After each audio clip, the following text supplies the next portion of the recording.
Muhammed Nabi жана Мумина. Арадан 13 жыл өттү. Баары өзгөрдү. Жаралар түзөлдү. Унутулуш керек болгондор унутулду. Muhammed Nabi башка турмуш курбады. Себеби ал кызы үчүн жашап, аны сулуу тарбиялоого сөз берген эле. Кызы Айша кичинекейинен апасы сыяктуу оор басык, зээндүү болду. 10 жашында атасынан бир нерсени сурады. Атоо, мен дайым кыратыңызды уктум. Аябай сулуу. Мен да сиздей болууну каалаймын. Кыратым сулуу болсо деймин. Мени Куран үйрөтүүчү устаздарга бериң, сураныч, деди ал. Muhammed Nabidин ичинде нур жаркырагандай болду. Албетте, кызым. Сен жүрөктөн кааласаң, албетте уруксат беремин, деди да кызынын пешенесинен өптү. Кызынын кубанычын көрүп, көздөрүнө жаш келди да жүзүнү жерге бурду. Тез арада ал да ата-энеси сыяктуу салихтик жолуна кирди. Куранды жат алды. Анын кыраты атасыныкынан да сулуу эле. Биринчи жат алган сүрөсү Нур сүрөсү болду. Жүрөктөн каалаган эле. 12 жашында дээрлик бүт сүрөлөрдү жат алды. Эми ар дайым атасына бирин кетин окуп берер эле. Muhammed Nabi аны угуп, кээде ойго чөгөр, кээде эсе Муминаны эстейт эле. Сөзүмдүн үстүнөн чыктым деп курсант болот эле. Айша жалгыз эмес эле. Байкелери Исмайыл жана Ахмад дайым анын жандарында эле. Алар эгизек болсо да бири-бирлерине такыр окшобойт эле. Бирок Айша үчүн экөөнүн тең мээрими тең эле. Айша 13 жашка толду. Muhammed Nabi апасы жөнүндө айтып берген эле. Ал ыйлады. Андан соң апасынын акыркы каалоосуну аткарууну каалады. Мумина каза болгон күнү ал үй бүлө мүчөлөрүнүн жанында Нур сүрөсүнү сулуу кыраат кылды. Чоң энеси жана Муслима көздөрүнө жаш алып аны угат эле. Muhammed Nabi эсе жылмаюу менен ага карап турат эле. Ушул өткөн жылдары ал жашоосунда бир жакын адамын жоготуп, дагы бир жакын инсанына эришкен эле. Бүт нерсе жакшылыкка болот. Сабырдуу жүрөктөр гана муну көрө алышат. Сабыр да сынала берет. Канчалык күчтүү экендиги сыноодон өтөт. Muhammed Nabi жумуш менен алыс сапарга аттанды. Кызыны жанына чакырып, «Кызым, мен бир канча күндө кайтамын. Сен намаздарыңды кечиктирбегин, дуаларыңда апаңды эстен чыгарбагын», деди ал. Айша башын силкиди. Жылмаюу менен, «Менден кабатыр албаң. Аллах канча өмүр берсе да, ал өмүрүмдү Аллага, апам үчүн дуа кылууга багыштаймын. Атакем», деди да аны кучактады. Muhammed Nabi жолго чыкты. Арадан бир канча убакыт өттү. Ал үйгө кайтып жатканда бирден машинасы ташка урулуп, автокырсыкка учурады. Ооруканага алып келишти. Дарыгерлер операция өткөзүштү. Бирок ал комага түшүп калды. Мээси каттуу жаракат алган экен. Дарыгерлер үмүтүнү үзүп болушкан эле. Айша мындан кабар таппаган эле. Ага айтышпады. Бирок ал эмнедир болгону ичинен сезер эле. Muhammed Nabi кудум узак уйкуга кеткендей эле. Бирден абалы бир аз жакшыланды. Эмнедир аны бул дүйнөгө байлап турар эле. Эч кеткизбейт эле. Ошондо ал бир түш көрдү. Алдыңкы жашоосу Мумина тирик эле. Сүрөттөлгөндөн да сулуу эле. Кызы Айшаны чоңойтуу менен алек эле. Muhammed Nabi иштен кайтып келгенч, дасторкон айланасында сулуу маек курушту. Үй бүлөсү менен өткөн убактарга шүгүрлөр айтар, балдарды Курандан мелдештирер эле. Мумина бир гана жылмаяр, аларга узак термилет эле. Соң кызына бир теспи белек кылды. Ал Хадиядан кубанып, атасын каттуу кучактады. Күндөр ушул таризде өтүп барар. Ал да бул түшкө ишенип жашар эле. Кээде орозо күндөрү түндө үй бүлө мүчөлөрү менен Куран кыраат кылат эле. эң сулуу кыраат Муминаныкы эле. Уккан сайын уккун келе берет эле. Таңда Мухаммед наби азан айтар эле. Баары уйкудан ойгонуп, намазга даярданышар эле.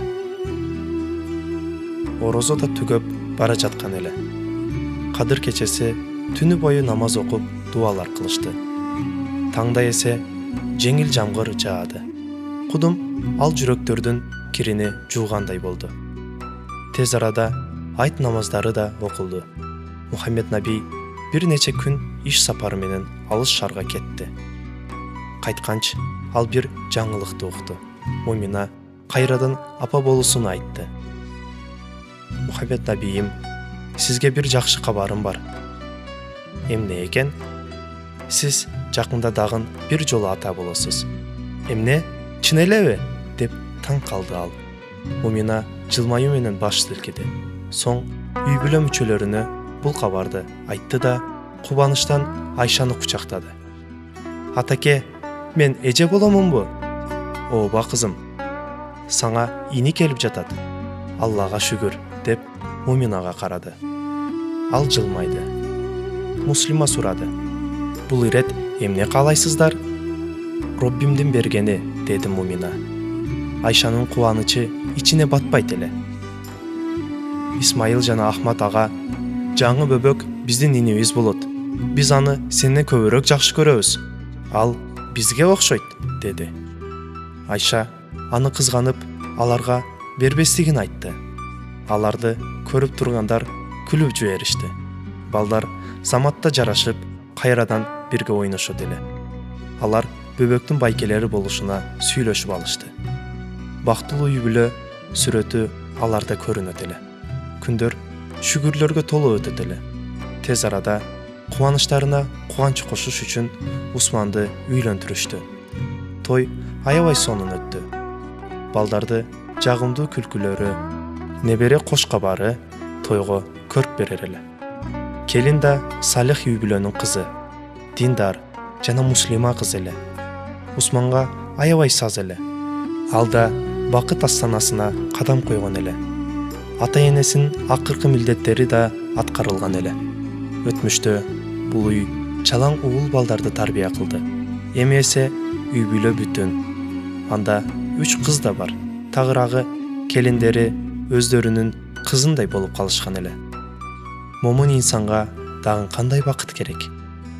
Айлар сүрөттөрдө тез өтүп барар эле. Мухаммед наби дагы иш сапары менен алысыраак шаарга жол алды. Мухаммед наби соода менен алектенер эле. Эми бул мөөнөт аябай узакка созулду. Мумина үйдө перзенттерине өмүр тилеп, султанны сак-саламат келиши үчүн дуалар кылар эле. Бул сапарга азабайы алдыңкыдай эмес эле. Ал куштай жеңил, жүзүндө жылмаюу бар эле. Бирок бир күнү ал доктурга барды. Доктор текшерип, дагы бир кош кабарды айтты. Мумина, куттуктаймын сизди. Сиз 3 перзенттин апасы болосуз. Иншаллах, деди. Мумина кубанычтан ыйлап жиберди. Роббим, мени кандай сонун бакыт менен сыйладың. Мен бактылуумун. Аллахка шүгүрлөр болсун. Мактоолор болсун. Доктор, Аллах сизден ыраазы болсун. Сизди да ошондой сүйүндүрсүн. Иншаллах. Кубанычыңызга шерикмин. Эми биздин көзөмөлүбүздө болушуңуз керек. Аларды жакшы карашыбыз керек, деди доктор. Мумина баш силкиди.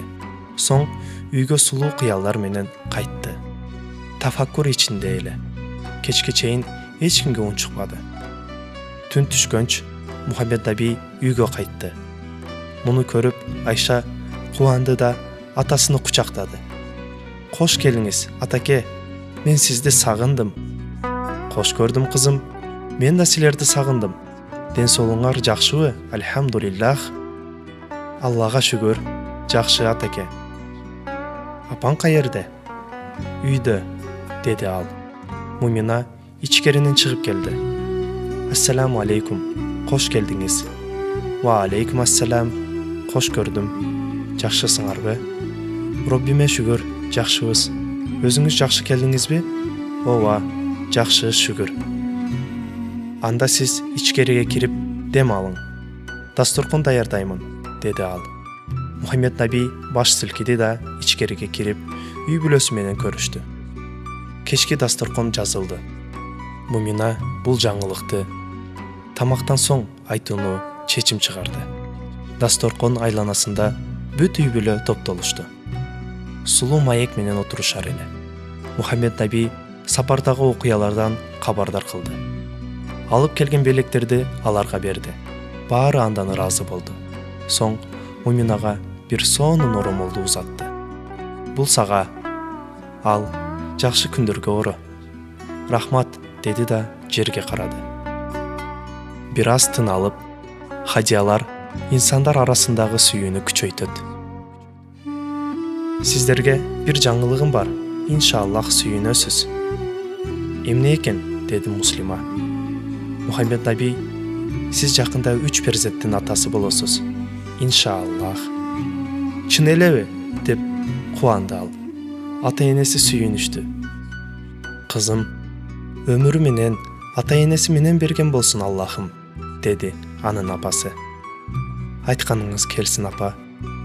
Баарынын куттуктоолору, ширин тилектери бирин-кетин аларга хадия этилди. Бул кабардан кубанган инсан ал Айша болду.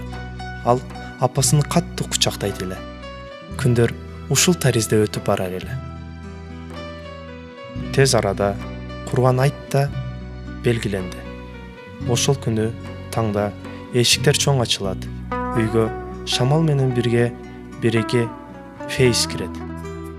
Үй эгелери балдар үчүн шириндик бышырышат жана таркатышат. Бул адат эле. Мухаммед набийдин апасы да ар жылы шириндик бышырар эле. Бул ирет 2 эсе көп даярдады. Көчөлөрүндөгү бүт балдарды мейман кылды. Ага неберелери жардамдашты.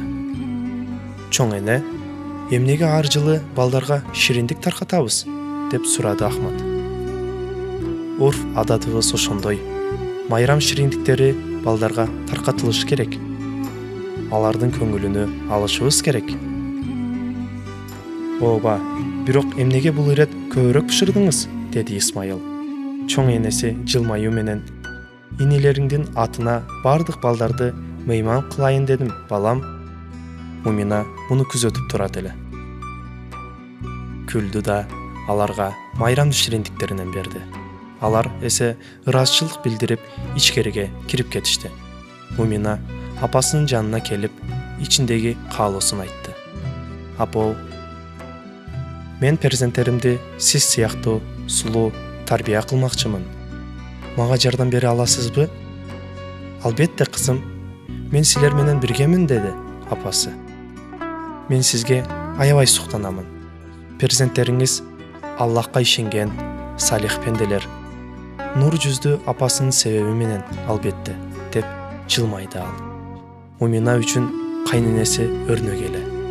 Ошондон кийин арадан дагы бир канча ай өттү. Асманда чыккан жаңы ай, үнсүздүккө толгон кеч. Инсан үнсүздүккө чөксө, жүрөгүнүн уга алат. Мухаммед наби жашоосундагы белектерге шүгүрлөр айтар. Эмнегедир унчукпай калышты каалабайт эле. Мумина сыртка чыгып асманга карады. Асманда толо жаркыраган жылдыздар. Аябай кооз айлана. Артынан Мухаммед наби да чыкты. Алар узак маек курушту.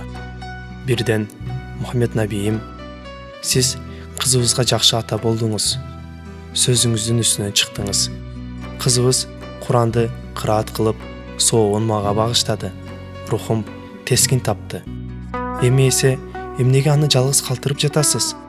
Сиз ага керексиз го, деп бир демкеге ишара кылат эле Мумина. Эмнелер деп жатасың, Муминам? Кызыбыз жаныбызда го, деп жылмайып турат эле.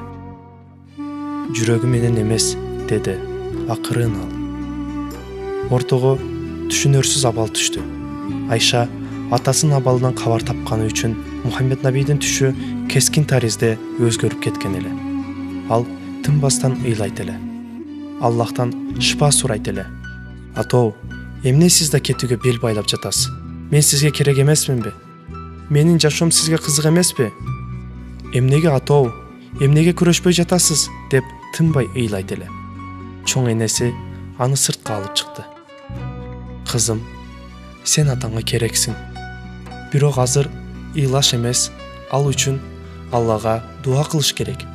Ал Аллахтын жардамыга муктаж деп бооруна басты. Бирок анын да жүрөгү жанып жаткан эле. Небереси үчүн бутунда тик туруш керек. Эми өзгө келген эле. Бул кече атасынын жанында калышты сурады. Баары кетти. Алар жалгыз калышты. Айша атасынын жатагы жанына отуруп уйкуга кетти. Мухаммед наби Муминанын жүзүнө тиктелип калды. Ал эчтемкени түшүнбөй жаткан эле.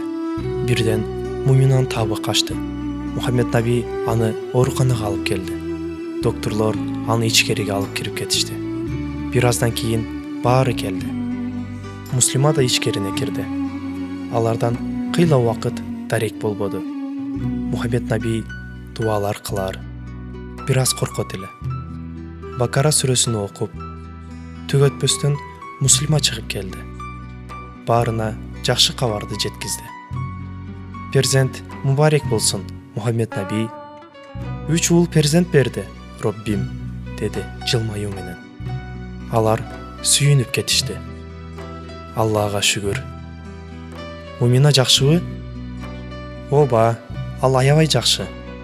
Боору толуп отурат. Бир аздан кийин бөлмөгө алышат. Азыр көрсөм болобу? Жок, бир аз эс алсын. Кийин көрөсүз, деди ал. Апасы, уулум, андан көрө Айшаны алып кел. Апасыны көрсүн, үйдө жалгыз калган эле, деди. Мухаммед наби үйгө барып, кызына жакшы кабарды жеткизди. Кызынын кубанычы дүйнөгө батпай калган эле. Алар биргеликте ооруканага келишти. Муминанын бөлмөсүнө киришти. Муслима анын бөлмөсүнө майрамга саз кылып жасалгалаган эле. Ал жатакта перзенттерин алып отурган эле. Апоо деп ал тарап жүгүрдү Айша. Кызым менин. Апоо, инилерим келдиби? Ооба, келишти, деди ал. Айша алардын жаныга барып, бирин кетин жүздөрүнөн өптү. Жытынан тойду. Мухаммед наби аларды күзөтүп турат эле. Бул канчалык бакыт. Мага ушул тагдырды берген Роббиме мактоолор, шүгүрлөр болсун, дейт эле ал. Соң аларга жакындашып, Муминаны куттуктады. Мухаммед саллаллаху алейхи вассаламдын үммөттөрү, мубарек Муминам, деди. Сизге да куттуу болсун. Аларга Ильяс, Ибрахим жана Жакып деп ат койдум. Иншааллах, ушул адамдар сыяктуу болсун, деди. Амин, деди ал. Айша аларды аттары менен чакырды. Ильязым, Ибрахимим, Жакыпым, кош келдиңер. Кара, кызым, алар жылмаюу менен сага карап турушат. Кош көрдүк, эжөө, деп жатышат, деди Мумина. Бир канча күндөн соң алар үйгө кайтышты. Үйдө коноктор көп эле. Баары эшик жаныга келип, бөбөктөрдү күтүп алышты. Машинадан Мухаммед наби, Васид жана Усман бөбөктөрдү көтөрүп түшүштү. Артынан Мумина аппак көйнөктө түштү. Ак чейшептеги 3 баатыр уул үйгө фейиз алып келген эле. Мухаммед набидин энеси аларды көрүп көзүнө жаш алды. 3 уулунун колунда 3 небереси. Кандай сулуу көрүнүш эле бул. Алар ичкерине киришти. Соң имам кирип, балдардын кулагына азан айтты. Кечке чейин жагымдуу сезим аларды таштап кетпеди. Бул бөбөктөр мужиза сыяктуу эле. Алар бири-бириден ширин, нур жүздүү эле. Балдар, мына Роббибиз 3 белек берди бизге. Эми аларды коргоштук, караштык сиздердин желкеңизде. Аларга бардык жакшы нерселерди үйрөтүңүздөр, деп жүздөндү Муслима. Исмайыл, Ахмад жана Айша ага карап турар эле. Алар силердин инилериңер эч капа кылбагыла, макулбу? Деди жагымдуу үн менен. Албетте апа, биз аларды эч капа кылбайбыз, деди Исмайыл. Алар чоңоюшса, пайгамбарыбыз жөнүндө айтып беребиз, деди Ахмат. Иншаллах, деди чоң энеси. Усмандын аялы Мариям бөбөктөрдүн бирини көтөрүп жытынан тойду. Бейиш жыттуу бөбөктөр, бейиштин гүлдөрү, кош келдиңиз жарык ааламга, деди ал. Аллахым силерге да насип этсин, деп дуа кылар эле апасы. Мариям уялып жерге карады. Бул арада анын да бир жаңылыгы бар эле. Усман, сенин перзенттериңди да көргөнүмдө арманым жок эле. Апоо, деп колдорунан өптү Усман. Али, албетте менин перзенттеримди да тарбия кыласыз, насип этсе, деди ал. Мариям жылмаюу менен Усманга жүздөндү. Секин шыбырап, Усман, деди. Сизге бул жаңылыкты эртерээк айтмакчы элем, бирок кайрылуу күн бүгүн экен, деп сөз баштады ал. Сиз да жакында бир үммөттүн атасы болосуз, иншаллах, деп уялгандан ичкериге кирип кетти. Баарын сүйүнгөнүнө сүйүнүч кошулду. Апасы Усмандын пешенесинен өөп, аны куттуктады. Аллахым өмүрү менен, ырыскысы менен берген болсун, деди ал. Мухаммед наби жана Васит аны бооруна басты.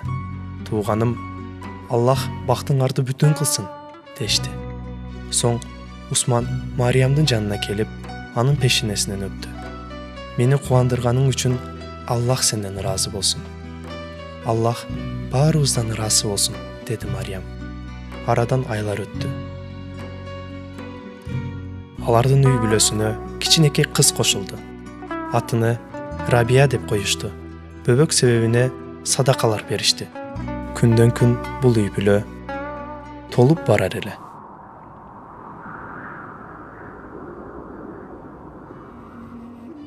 Мухаммед наби комада болсо да, көзүдөн жаш тынбай агат эле. Муну көргөн Айша коркуп кетти. Соң туруп жай намаз салды. 2 рекет намаз окуганч тесписин алып дуалар кылды. Ыйлап атасына карайт эле. Ал бир аракет кылбай жатат эле. Жүзү аппак эле. Айша ордунан туруп көз жаштарын арчыды. Атасынын жанына келип отурду. Куранды алды. Көз жаштары анын үстүнө түштү.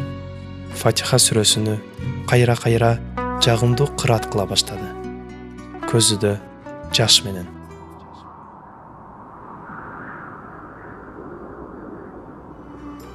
Мухаммед наби ичкерине кирди да бөбөктөрүнө карады.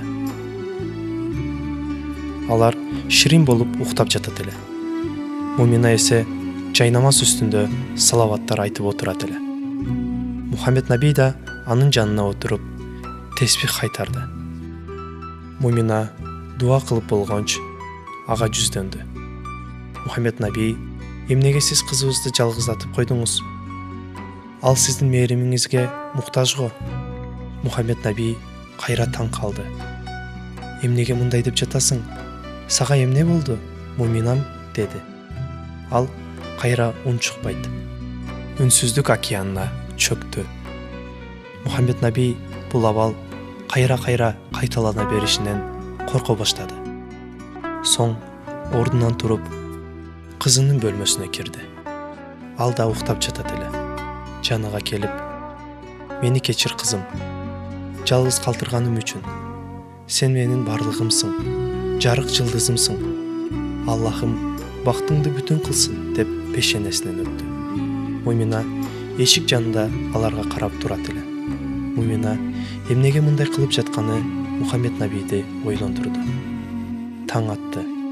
Бүгүн эмнегедир жамгыр себелеп жаап жаткан эле. Таң калыштуу туурабы? Жайдын ортосунда жамгыр жаашы. Мумина бөбөктөрдү тамактандырды да аларга Куран аяттарынан коюп берди. Балдар унчукпай угушар эле. Сыртта жамгыр жаайт эле. Ичкериде Ясин кырат кылынат эле. Бөлмөгө Айша кирип келди да түшү жөнүндө апасыга айтып берди. Ал тынбай ыйлайт эле. Апа, Түшүмдө атамды көрдүм. Ал Азраил менен жолугушту. Жанымды алганы келди, деди атам. Мен кетпең деп колдорунан кармадым, бирок кетип калды.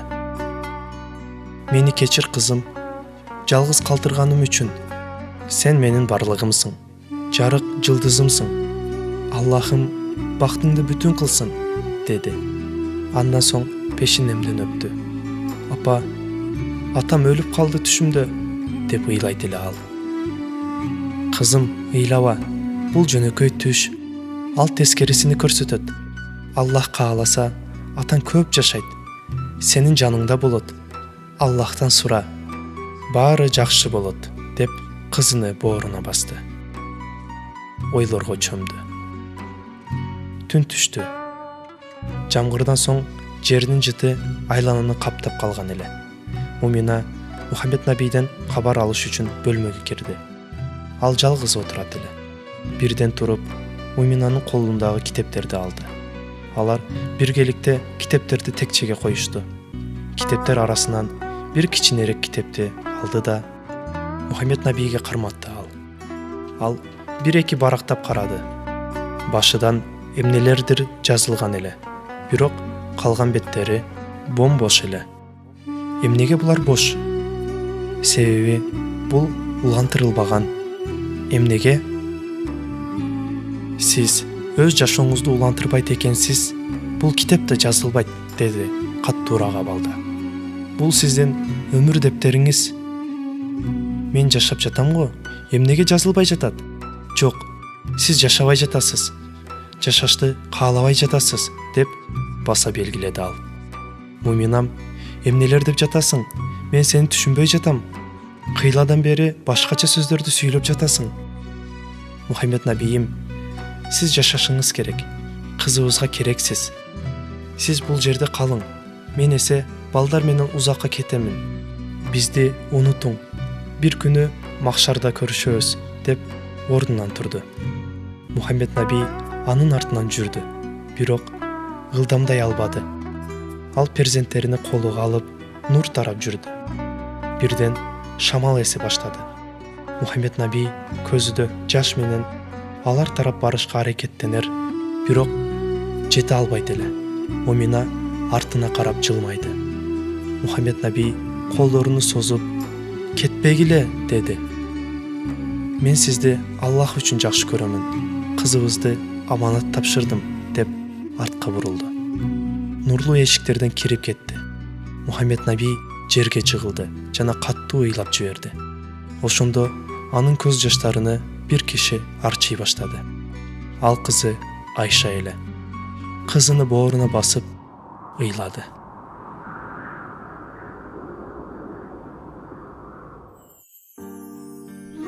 Кыраатыны бүтүргөнчө жаш толо көздөрү менен Аллахка жүздөндү Айша. Эй, 18 миң ааламдын ээси. Эй, бүт нерсенин жаратуучусу.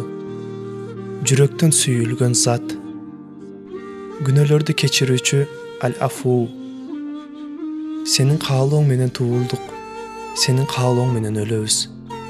Берген тагдырыңа ыраазы болдук. Көндүк. Сабыр кылдык. Сенден сурашка насип эттиң. Мени угуп, көрүп турган Аллахым, меримдүүм, мага атамды кайтарып бер. Мен анын белегимин. Аны да мага белек кылгын. Я Роббим, деп атасынын бооруна баш койду. Бир аз уйкуга кетти. Түшүдө бир сулуу аялды көрдү. Ал апасы эле. Ал апасынын бооруна жүгүрдү. Апасы анын башын ысылап, сабыр кыл, деди. Апо, мени атам жалгыз калтырып кетип жатат. Ал сиздин жаныңызга кетип жатат. Жок, андай дебе. Ал сен менен, сенин жаныңда. Көзүңдү ач. Ойгон. Ойгон. Ойгон, деди ал. Айша көздөрүнү секин ачты. Кимдир анын башын ысылап жаткан эле. Коркуп туруп кетти. Караса, атасы жылмаюу менен карап турат эле.